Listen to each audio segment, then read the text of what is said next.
Hello dear students, welcome back to my channel physics SPC. Gravitation का एक question. The masses and radii of the earth and moon are m1 r1 and m2 r2 respectively. Their centers are at a distance small r apart. Find the minimum escape velocity for a particle of mass m to be projected from the middle of these two masses. ठीक है, middle of the two masses, these two masses. ठीक है, diagram बनाते हैं सबसे पहले।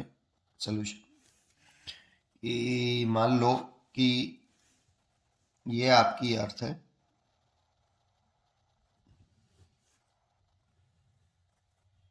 ये आपकी अर्थ है, ये अर्थ की रेडियस r1 है और इसका जो मास है ये m1 है। ये आपका मून है, ये मून हो गया, ये अर्थ, ये मून, इसका रेडियस r2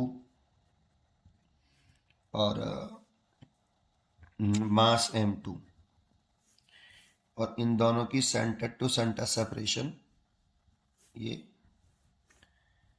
आपकी r। क्वेश्चन में r रखिए। इसके मिडल पॉइंट से, मतलब यहां से मिड पॉइंट से एक बॉडी है, मास पार्टिकल है जिसका मास स्मॉल m है। ये एक पार्टिकल है,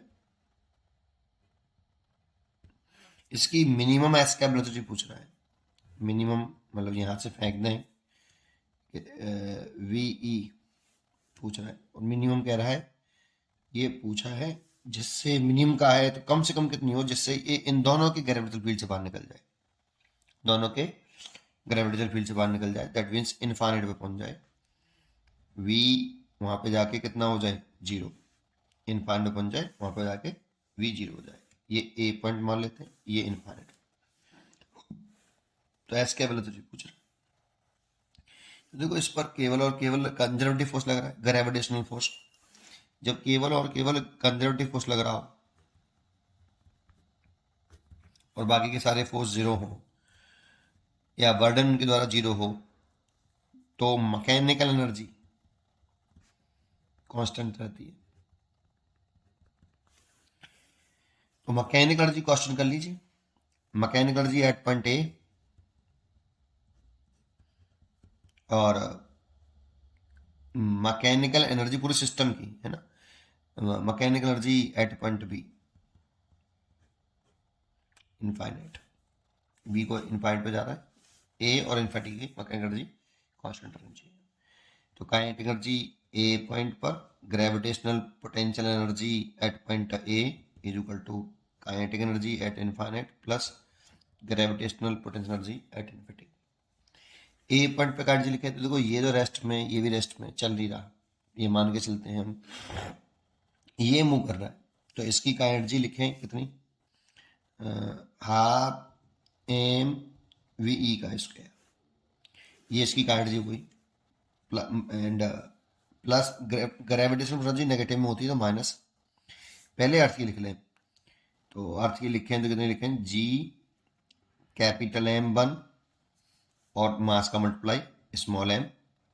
ग्रेविटेशनल एनर्जी का फॉर्मूला होता है कि कैपिटल M1 स्मॉल m दोनों का मल्टीप्लाई, और इन दोनों के बीच की ये वाली शॉर्टेस्ट सेपरेशन लिखनी है, ये वाली। ठीक है, तो ये डिस्टेंस होगी r/2 होगी, क्योंकि ये मिड पॉइंट है, तो यहाँ r/2 लिख लो। यहाँ पे हमेशा इन दोनों का बीच का मल्टीप्लाई लिखते हैं। वैसे तो एक्चुअल में जो पोटेंशियल एनर्जी होती है, जैसे ए पॉइंट पे लिख रहे हैं तो ये मास लिखते हैं स्मॉल m, और v1 पॉइंट का, ए पॉइंट का पोटेंशियल लिखते हैं नेट पोटेंशियल लिखना चाहिए। तो ए पॉइंट की ग्रेविटेशनल एनर्जी निकल आएगी, तो नेट लिखते हैं, ऐसे करते हैं। अब नेट लिखते हैं तो देखो, इसकी वजह से पोटेंशियल लिखते हैं, इसकी वजह से भी लिखते हैं, दोनों जुड़ जाते हैं, तो इसलिए दो होंगी एनर्जी ए पॉइंट पर। अब मैंने ऐसे कर लिया, और ऐसे इसके लिए लिखिए माइनस का जी m2 स्मॉल m ओवर इनके बीच की शॉर्टेस्ट सेपरेशन r/2। तो ये ए पॉइंट की टोटल एनर्जी हो गई। अगर आप पोटेंशियल के रूप में लिखते तो एम लिखते पहले, फिर इसकी वजह से पोटेंशियल लिखते इस पॉइंट पर माइनस का Gm1/r/2, और फिर इसकी वजह से इस पॉइंट का पोटेंशियल लिखते तो माइनस का Gm2/r/2, फिर m का मल्टीप्लाई करते तो यही आ जाता, ए पॉइंट की टोटल प्रेशर एनर्जी आ जाती। ठीक है। एंड इनफाइनाइट पे देखें तो इनफाइनाइट पर जो काइनेटिक एनर्जी है वो जीरो हो जाएगी, एंड ग्रेविटेशनल एनर्जी भी बोथ की जीरो हो जाएगी, क्योंकि इनफाइनाइट पोटेंशियल जीरो होगा तो ये भी जीरो है ना, क्योंकि पोटेंशियल निकालेंगे इनफाइनाइट डिस्टेंस लिखेंगे भी था आप, यहाँ पे भी इन्फिनिटी लिखेंगे तो जीरो हो जाएगा पूरा। तो पोटेंशियल इनफाइनाइट पर जीरो होगा तो पोटेंशियल एनर्जी भी जीरो होगी, काइनेटिक एनर्जी जीरो है ही है। तो इन दोनों को उधर ले जाऊं तो हाफ एम वी ई का square is equal to G capital M1 small m over R, और 2 पर पहुंच गया, and plus 2G capital M2 small m over are.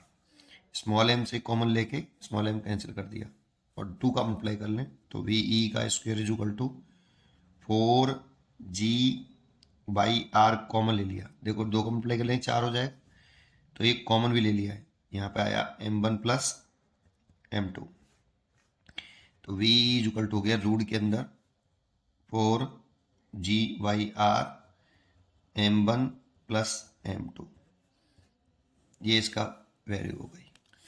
तो चेक कर लेते हैं सिचुएशन के हिसाब से, ये तो है नहीं है, यही लग रही है 4G/r, ये भी नहीं है। B choice is correct.